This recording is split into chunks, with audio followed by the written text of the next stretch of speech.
αλλά και η Ομοσπονδία Ποδόσφαιρας τιμούν με διάφορους τρόπους έναν εκπαιδευτικό ο οποίος έφυγε από τη ζωή, τον Θεόδωρο Μάρκου. Τον έχουμε λοιπόν στην γραμμή τον κύριο Ηλία για να μας πει λίγα πράγματα περισσότερο. Γίνεται και αιμοδοσία εν τω μεταξύ αύριο. Να ξεκινήσουμε όμως πρώτα. Καλό απόγευμα κύριε Ηλία. Καλό σας απόγευμα. Να ξεκινήσουμε πρώτα για όλα αυτά που γίνονται για έναν άνθρωπο ο οποίος δούλευε πάρα πολύ, τον Θεόδωρο τον Μάρκου. Είχα την τύχη να τον γνωρίσω και ξέρω από πρώτο χέρι για τι άνθρωπο μιλάμε. Ναι.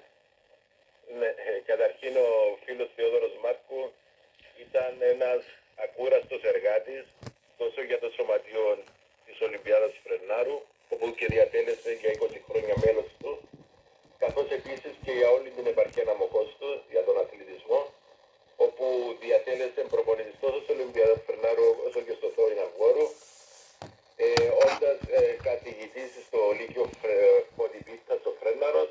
Κατάφερε για 2 χρονιές η σχολική ομάδα πεδοσφαίρισης να κατακτήσει το παγκύπριο πρωτάθλημα, μαθητικό πρωτάθλημα και να εκπροσωπήσει την Κύπρο στους παγκόσμιους αγώνες στο εξωτερικό.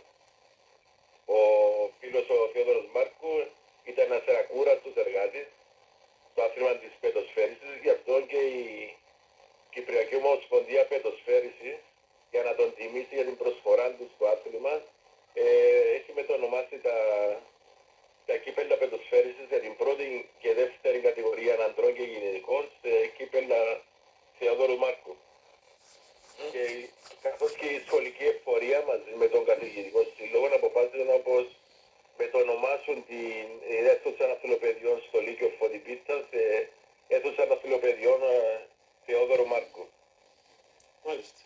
Πολύ καλά. Επίσης αύριο θέλω να το αναφέρω. Αύριο υπάρχει ομοδοσία στο Κοινοτικό Συμβούλιο Φρενάρου, την οποία διοργανώνει του φίλου Θεόδωρου Μάρκου, καθώς και στο προστιμήν του Μιχάλη Τούρου και Χρήστου Χριστοδούλου, που οι οποίοι και επίσης διατέλεσαν μέλη του Διοικητικού Συμβουλίου της Ολυμπιάδας Φρενάρου. Και με την ευκαιρία θα ήθελα να καλέσω τους φίλους και συγχωριανούς εδώ στο Φρέναρο, όπως μας δώσουν την παρουσία στην αιμοδοσία. πολύ καλά. Την αιμοδοσία που διοργανώνουν ο ΑΚΕΛ εδώ και Ολυμπιάδα Φρενάρους αύριο 5 με 8 το απόγευμα προς τιμήν του Θεόδωρου Μάρκου, του καλού μας φίλου ακροατή Μιχάλη Τούρου και του Χριστοδούλου Χρήστου. Πού θα γίνουν αυτά 5 με 8 στο Κοινοτικό Συμβούλιο Φρενάρου. Πολύ καλά. Ευχαριστώ πάρα πολύ κύριε Ηλία. Να είστε καλά. Εγώ ευχαριστώ για τον χρόνο σας. Να είστε καλά, ευχαριστώ.